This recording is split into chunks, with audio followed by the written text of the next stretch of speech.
Good evening. I am Byron Ballard, and I am going to tell you some stories tonight.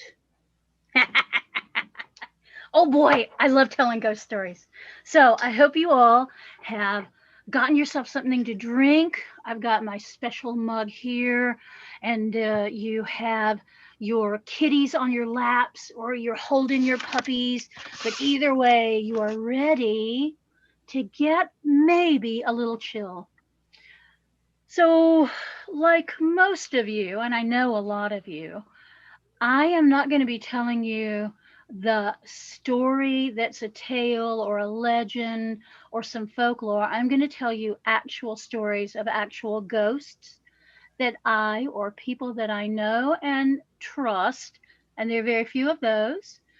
People that I know and trust and myself have had these genuine experiences with non corporeal energy beings. Isn't that a lovely way to put it? Ghosts. Now, when I was coming up, as some of you too, we just talked about this before we got started. When I was coming up, one of the things we loved to do, especially during the summer and in the fall, was to go outside and build a little fire somewhere in the yard or in the woods or out in a field. And we would tell each other ghost stories. And that was the point of the flashlight. It was kind of a standard that there would be nothing but the flames illuminating the circle. And then whoever was telling the story would hold the flashlight under their chin for extra power and scariness. But I don't necessarily want you to be scared tonight. I want you to think about the possibility, or as I believe, the probability that there are beings who remain here on this plane with us following their decease. I've got several stories I want to tell you, and I'm going to be very mindful of the time. Those of you who know me know that I am prone to go down a rabbit hole and reappear somewhere else. So I'm going to do my best to stay on task. But if one of these stories reminds me of another juicy story, all bets are off. So the first one I want to talk about are ghost cats. Now, those of you who are cat people, and I know some of you are definitely cat people, some of you who are cat people have probably already experienced this. I'm going to tell you the story of the cat that came back. And I'm going to tell you another story then, a personal story about my own kitty who who was a bit of a stinker. So the cat who came back is the story that happened to a friend of mine, and she had an ancient cat, and he was enormous. He was black, as all great cats are. He was a big black Halloween sort of cat, and he had long fur and very bright green eyes. And over the years of his vast life, he lived to be, I think, 18 years old. He grew larger and larger and larger. And we all assumed that at some point he would simply morph into a panther and be done with it. But really, what happened is about the age of 16, he started getting smaller. As most of us do as we age, he got smaller and smaller and smaller. And he got slower and slower. And finally, this big, gorgeous, luxurious boy said his fond farewells to the people who loved him and the people that he loved.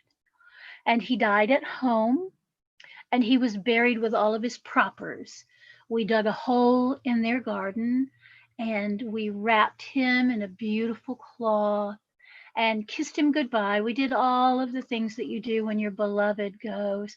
Put him in, we put his grave goods on top, his favorite toys, his catnip, his special little bowl that he got treats in. All of those things went in with him in the sort of Egyptian sense that when he emerged in the other worlds, he would have with him all of the things that he loved and felt comfortable to him. Little did we know he wasn't going to the other worlds. He was staying right here. It was 7 days after his burial, maybe 8. And I got a call from my friend who said, um, the treat bowl is back. And I said, what? Pardon me? And the treat bowl, it was a little ceramic bowl, had reappeared in the kitchen.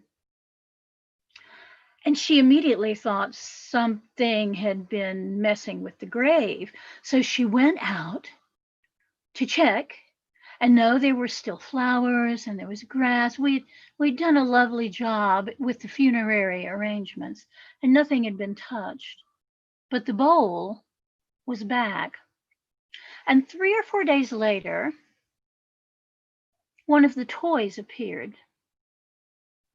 It was the favorite toy, the one that had a feather on one end and a string on the other. And he used to play with that for hours and hours.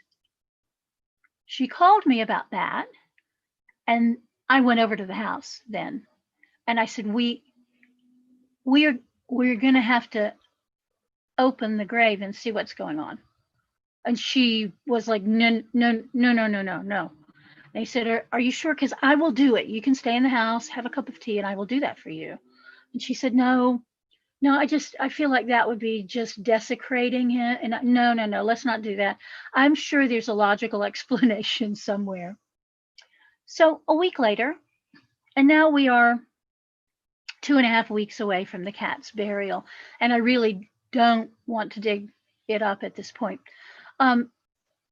Another toy appeared. And with this toy, which was not the favorite toy, but with this toy, there was a tiny scrap of the beautiful fabric that we had wrapped his body in. And she freaked out. So I just came over, as you do for your friends. And there it was. It was absolutely a bitten off scrap of the fabric that this grand and luxurious boy cat had been buried in. And I made my offer again and said, well, is it time to at least scrape the dirt away and see what's going on? And she said, I really didn't want to do this, but I think I'm going to go crazy if we don't know what's going on. And I said, okay, do you want to help me or do you want to stay here? She stayed in the house, and I went out with a trowel because the soil was still very soft. And I scraped it away very gently, knowing that I didn't want to, dig deeply and really disturb the interment. So I scraped it away, and I got down to the cloth, the beautiful cloth. The toys were gone. The bowl was gone. And there was a tiny scrap that was bitten off the edge of the fabric. So I laid my hands on the bundle, and no, I'm not sure what I said. Something like, it's time for you to rest in peace. You need to stay here. She's okay without you. It's all going to be fine. And then I cut a bunch of fresh catnip and I put it on top of the bundle. And then I gently replaced all the soil. And with each bit of soil, I said aloud, she's okay. She's going to be okay. You need to go on to where you're going. Dun, dun, dun. I put the grass and the flowers and the herbs over the grave again. And I came back inside. And she was sitting there, very pale. And she was sitting in the way we all sit when there's a great big cat on our lap. And as I came closer and closer to her, I could hear the purring. So this continued for another 2 or 3 months. And I reassured her, I think, by saying, he has been with you for so long, and he's worried you're not going to be okay. So let him, if you are comfortable with it, let him be. And he will, sooner or later, move on. And that was, in fact, the case. He disappeared one dark moon, 3 or 4 months later. She was waiting to hear the purr, and she never did hear it again. But she kept the bowl and the toys, and we always put catnip on top of his grave to remind him that he was loved, but that his journey was elsewhere. So that's a true one. And then I'm going to tell you about my sweet boy. We had two young cats who moved in with us, and they were twin brothers. One was gray and one was black, and we named them Luca and Puka. So Luca was my daughter's favorite, and he, like the other cat I mentioned, had a very strong, loud purr. He got a terrible cancer when he was about 12 or 13 years old, and it took us a long time to have it diagnosed because our vet was really more used to dogs than cats. And so he went through a period of some discomfort. And I like to think he wasn't really in pain, but he was in some discomfort. And finally, we took him to a new vet who palpated his tummy and said, "Oh, I can tell you exactly what this is," and told us. And he said, and all of his internal organs are engaged at this point. So the kindest thing will be to have him put to sleep. And so my daughter and I were with him, and he went peacefully away, purring with his giant purr. We brought him home, and he lives in the front yard, or he lies in the front yard under the big rhododendron, which is where he always liked to sleep. And he came back. It was a month later, and all that came back was the purr. So we would hear this purr, and when you have a cat who's with you all the time, you get used to their particular purr because purrs are different depending on the kitty. And so we were so used to hearing his purr that we would come into the living room, which is where I am right now, and we would hear the purr coming from his favorite chair. And it was like, oh, he's very happy today. And then we'd be like, I'm glad he's happy, but he's dead. And we would go over and talk to the purr, and the purr would fade away. And that kept going for maybe about a month, I guess. And the incidences were less and less and less until we never heard him again. And I've not heard him since, really. But his brother was very lonely without him. And about a year and a half later, his brother got the same thing. He had the same very invasive cancer. And I heard him cough in the hallway. And I went out to see what was going on. And he looked at me, and I knew what he was saying to me was, I have the same thing my brother had. I do. It's okay. So we went to our new vet who did the palpating. Oh, what a good boy you are. And said, oh, yeah, I'm going to do an x-ray, but I'm telling you it's the same thing.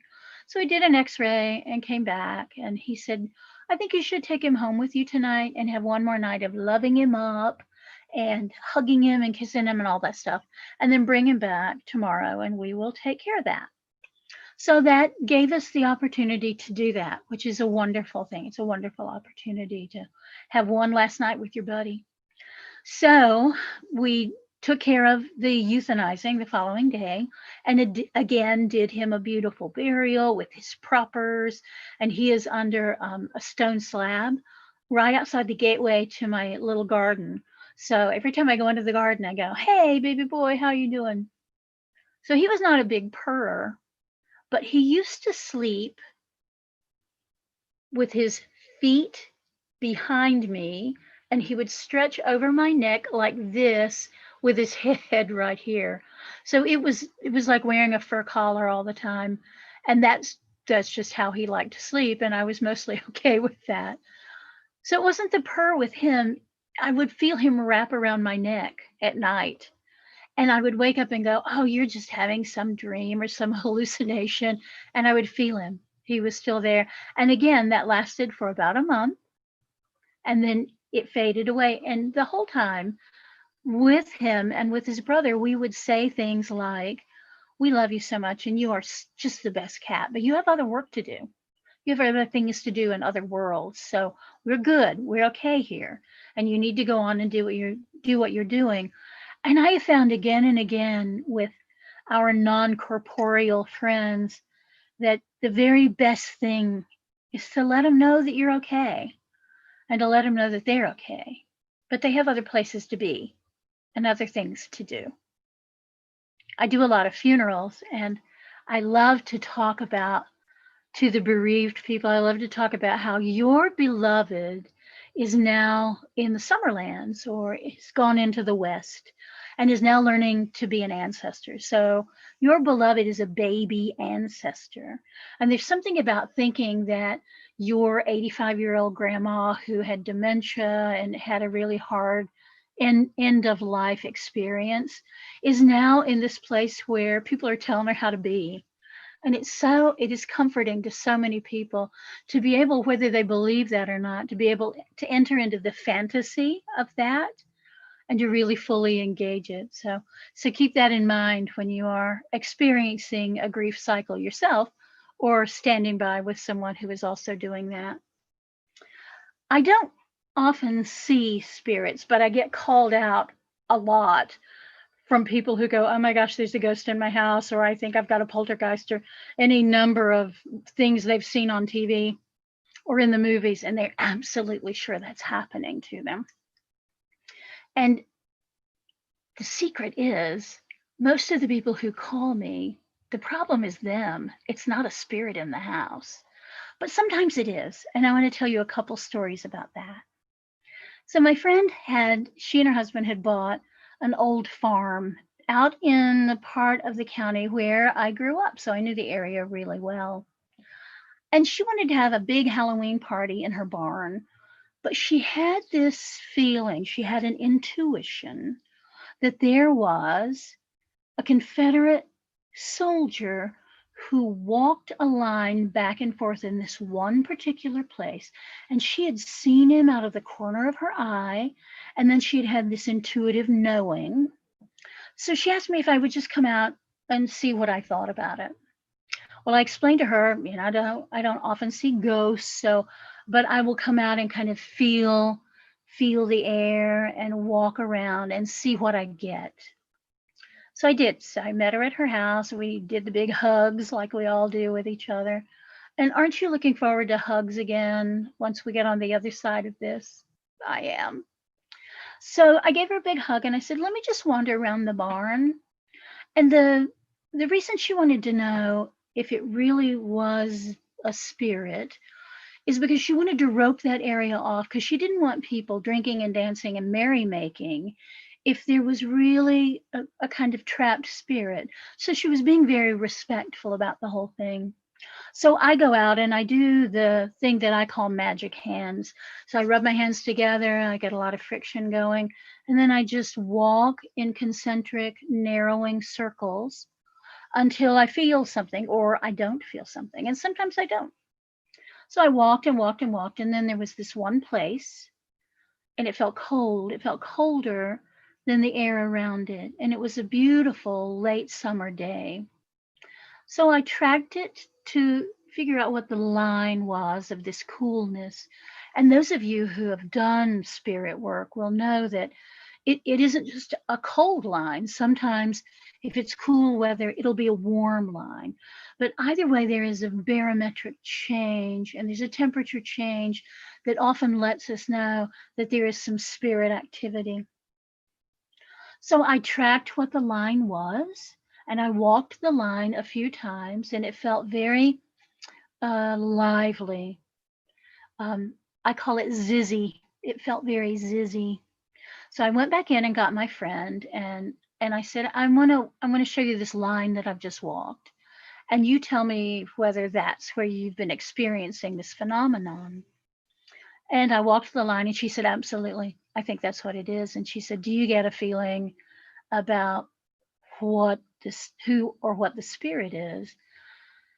And I said, I honestly think that it's just a leftover imprint, that it was someone who was walking, pacing, and that imprint has remained even if the spirit has gone on. I said, I don't think it's anything you need to worry about. If I would rope the area off so that your party guests either don't freak out because they feel something weird or are disrespectful. She said, good, good. So we were just standing in front of her barn, talking about the land and looking at the view and talking about her party. And I looked back at her and looked up into the open door of the hayloft of the barn, and there was a young woman standing there. She looked to be 16, 17, late teenager, early adult. She had short bobby kind of brown hair and a blue dress that looked maybe late 30s, early 1940s. And she was standing there, leaning against the upright of the door of the hayloft, and she was gazing out towards the east in the same direction we had been looking, actually looking at the mountains and the city. And she just stood there and moved periodically. And I poked my friend and pointed, and I said, "Do you see that?" And she looked around and she said, "No, what is it?"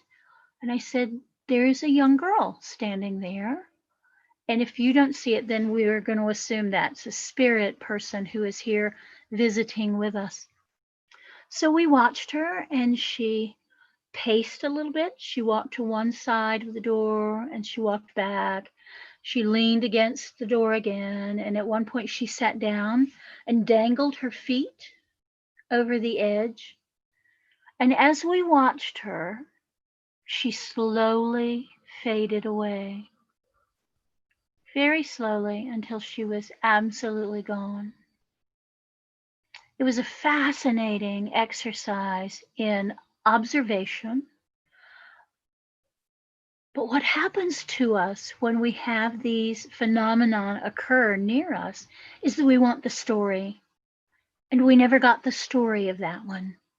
In my head, I think she was a young girl waiting for her beau or her potential beau to return, maybe from the Second World War, because that the dress was about that time period. And she looked very sad and she looked very lonely. And of course, we assumed that he never ever came back. And so there is a part of her spirit that remains there, always watching for him to come up the road, up what then would have been a dirt road,